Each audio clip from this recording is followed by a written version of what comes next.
Olá pessoal, bem-vindos para a nossa aula 6 de estudo dos gases em fisicoquímica. Hoje a gente vai tratar da transformação isocórica ou isovolumétrica. Essa será a nossa última aula de transformações gasosas. A partir da próxima a gente já vai começar aí a estudar a equação de Clapeyron, que é uma lei aí que é aplicada de maneira mais geral nos gases, ok?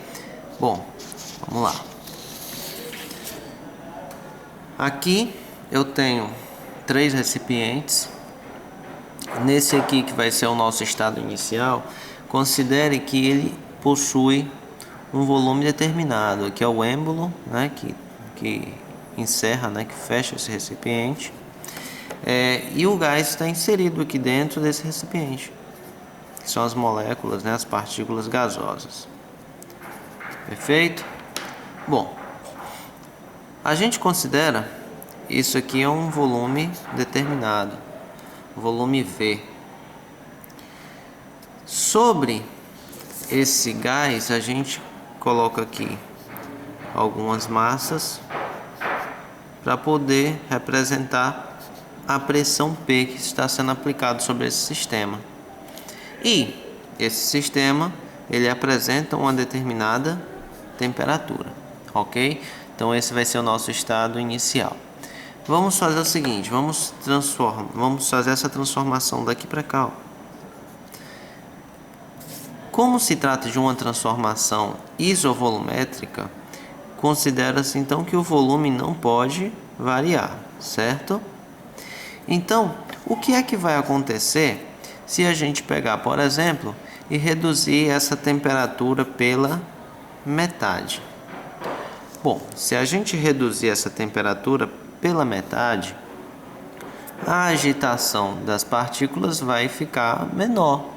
Consequentemente, essa pressão aqui torna-se suficiente para empurrar esse êmbolo para baixo.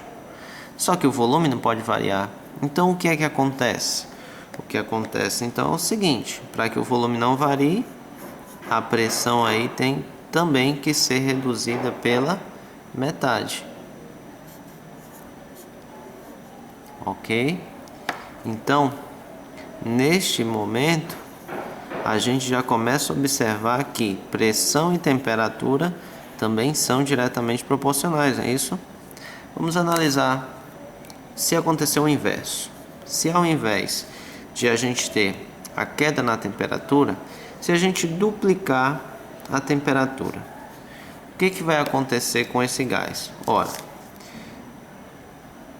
se o aumento da temperatura corresponde num aumento na agitação das partículas que compõem o gás, a gente tem então que ele vai exercer uma pressão maior, tentando empurrar esse êmbolo, ok?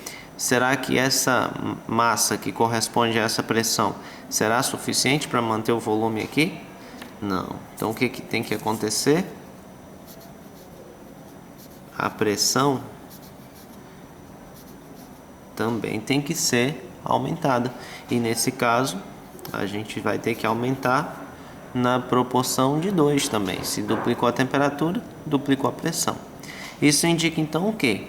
Que a pressão será diretamente proporcional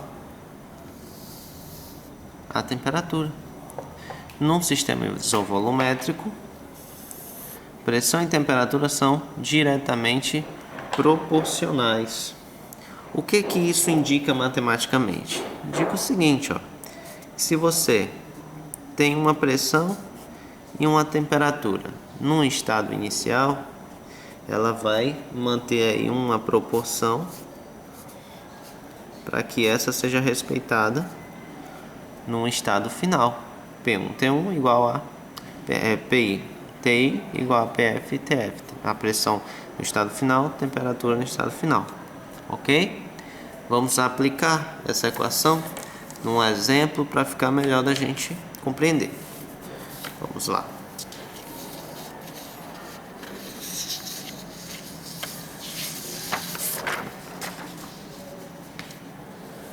Aqui a gente tem um exemplo que trata do ar no interior de um pneu.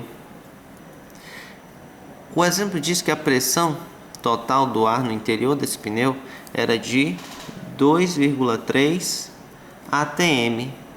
Isso quando a sua temperatura era de 27 graus Celsius. Depois de ter rodado um certo tempo com esse pneu, mediu-se novamente a pressão e verificou-se que essa agora era de 2,53 atm. De 2,3 foi para 2,53. Supondo que a variação do volume seja desprezível. Volume desprezível? Foi isso? Variação do volume desprezível? Então a gente já sabe qual a equação usar. Se o volume é desprezível, isso é uma transformação isovolumétrica. Qual é a equação que a gente usa? PI, TI, PF, TF. Aí vem a pergunta: qual é a nova temperatura? Qual será a nova temperatura do pneu? Sabendo que a pressão aumentou disso para isso. Vamos separar os dados aqui. Primeira coisa, ele pede a pressão inicial. Pressão inicial, a gente tem aqui 2,3 atm. Segundo dado, temperatura inicial. Temperatura inicial tá aqui, 27 graus Celsius. Mas olha, a gente não tem que converter isso em Kelvin? É isso? Então vamos somar logo aqui, 27 mais 273. A gente tem então que a temperatura inicial são 300 Kelvin. Perfeito? Continuando. Próximo dado é a pressão final. A pressão final está aqui, 2,3 atm. 2,53 atm. E por fim, o último dado é a temperatura final. A temperatura final é justamente o que está sendo pedido. Vamos fazer o seguinte: transferimos esses valores para a equação e vamos realizar aí a continha para ver quanto é que vai dar. Então vamos lá.